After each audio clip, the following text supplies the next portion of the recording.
سلام دوستان، امیدوارم حالتون خوب باشه. امروز اومدم به شهرستان جرقویه در شرق استان اصفهان. الان من اینجایی که میبینید درش هستم کویر خاراه و تپه های ماسه‌ای رو میبینید پشت سر من و اون سمتم روستای خاراه و این جاده دیگه میره تو دل کویر. سکوت کویر رو ببینید.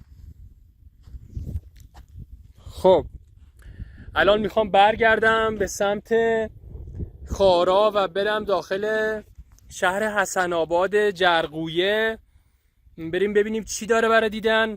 خیلی ویدیوی جذابیه، تا انتهای این ویدیو با من همراه باشید.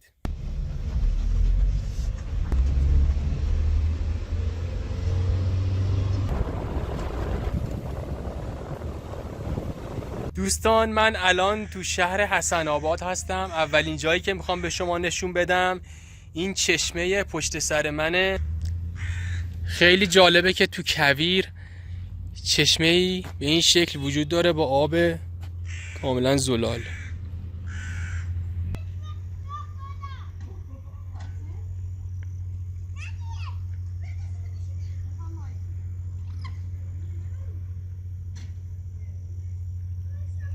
اون طرف چشمه است و روبروی چشمه هم دوتا بنای قدیمیه.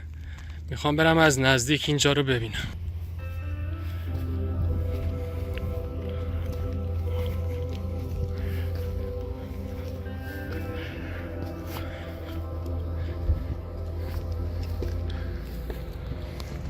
بنایی که میبینید چهارتاقی نام داره. در معماری چهارتاقی به بنایی گفته میشه با پلانی 4 گوش و پوششی گنبدی شکل متشکل از 4 پایه و یک طاق گنبدی بر روی پایه ها. چهارتاقی دارای 4 ورودی طاقدار هست. و خشتی و آجریه. در یک نگاه کلی چهارتاقی فضای مربع شکل با پوششی گنبدی که بر روی 3 کنج‌ها قرار گرفته و دارای 4 ورودی طاقداره.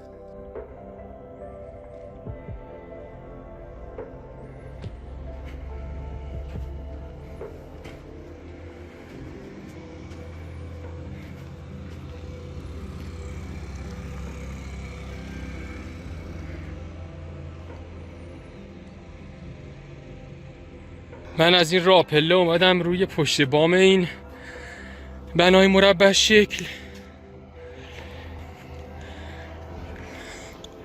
از اینجا چشمه کاملا دیده میشه. اینم که شهر حسن آباد تو شهرستان جرقویه. دوستان ما الان حدودا با اصفهان 100 کیلومتر فاصله داریم. خب بریم داخل این یکی بنارم ببینیم.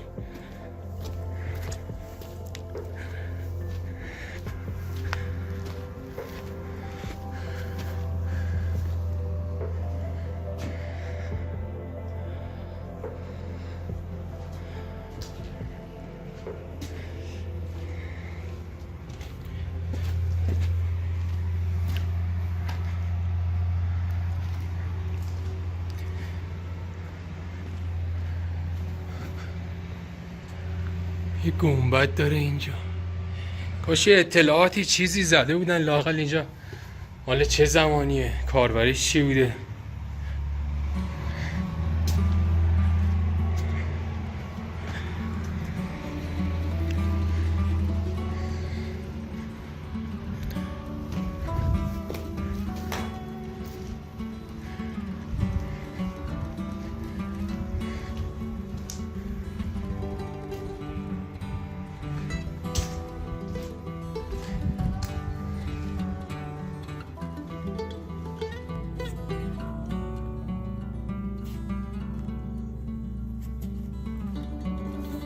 چقدر ماهی داره اینجا، ماهی های کوچولو کوچولو.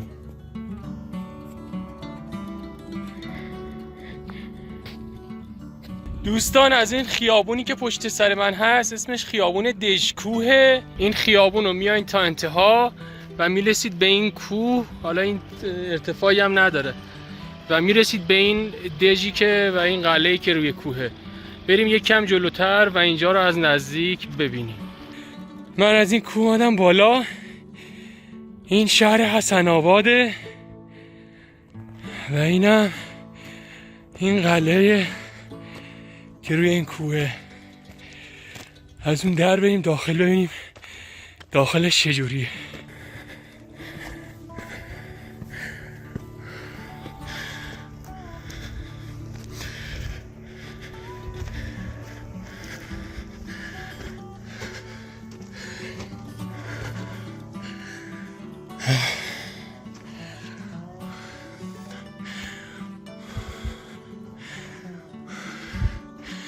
دیوارها ارتفاع خیلی زیادی دارن.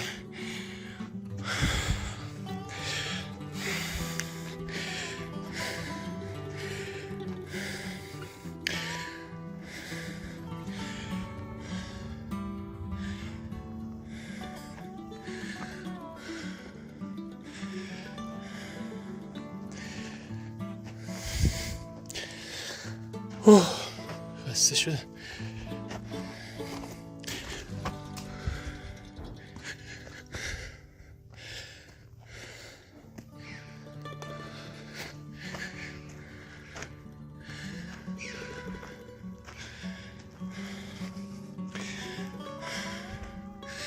جدی ارتفاع دیوار از زحمت هم بیشتره.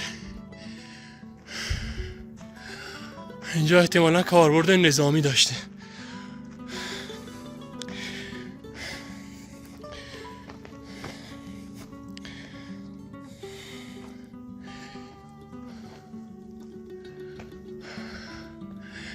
اینجا مطمئنا سقف داشته و میبینید که اونجا داشت تبدیل میشه به یک گنبد که فرو ریخته.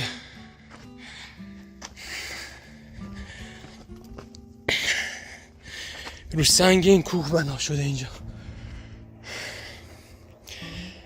عظمت این دژ از بیرون مشخصه. الان ارتفاع اون قسمت از پایین تا بالا حدوداً 30 متری میشه. اینجا کلاً دژ و قلعه بوده. بقایاش یه مقداری مونده. این دیوارشه. اوه چیه این گرگه؟ نه روباهه. دیدیدش؟ روباهه رو. دوباره یه دونه دیگه اینجاست. الان از اینجا این سه تا دژ یعنی گستردگی این دژ مشخصه و سه تا از برج و باروهاشو میبینید که باقی مونده. بعد از بازدید از قلعه قدیمی در حسن آباد جرقویه به روستای مالواجرد در 10 کیلومتری جنوب اون اومدم تا از این آکواریوم طبیعی دیدن کنم.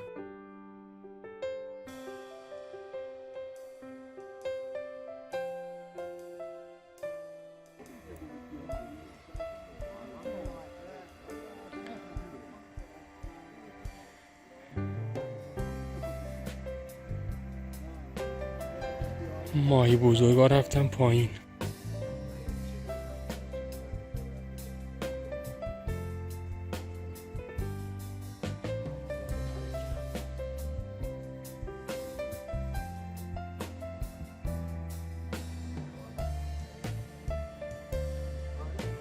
ماهی سفیدم اونجا رفتم پایین.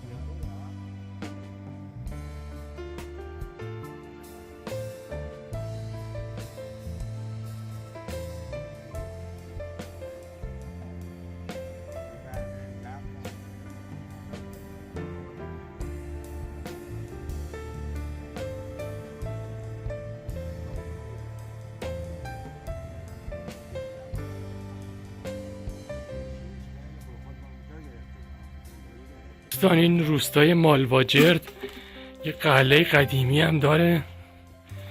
الان کنار این قلعه ایم. از اینجا میشه واردش شد.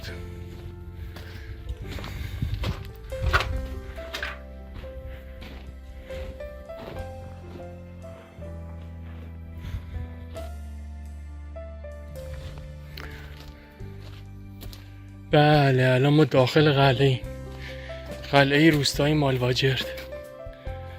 یه دوری بزنیم اینجا ببینیم چه خبره.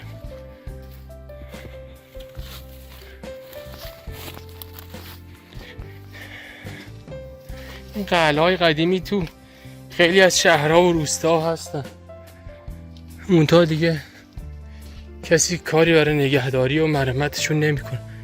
الان اگه اینجا مرمت شه خودش میتونه یه اثر تاریخی بی‌نظیر باشه، متاسفانه کسی اهمیت نمیده.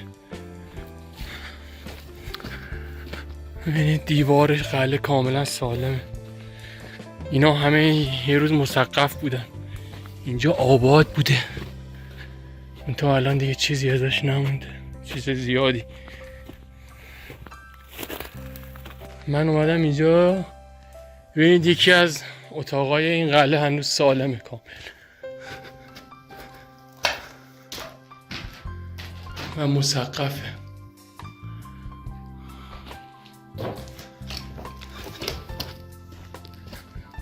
ببینید اینجا مسقفه.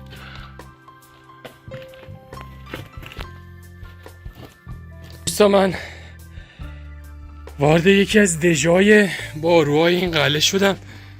الان اینکه برکس میبینید، همون آکواریوم طبیعی است اونجا و اینم روستای مالواجرد.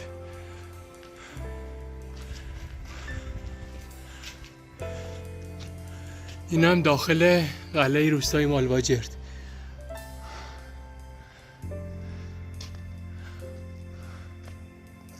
این هم نمای بیرونی قلعه روستای مالواجرد.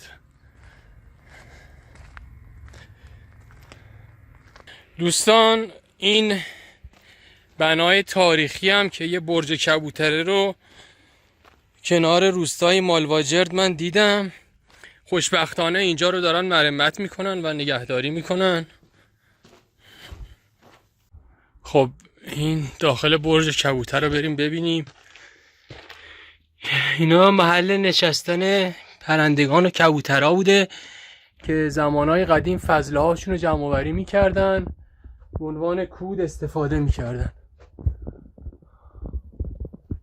ده ها و صدها کبوتر میبرده اینجا لونه ساخته. این برج ها که تو استان اصفهان هم زیاده بهش میگن برج کبوتر.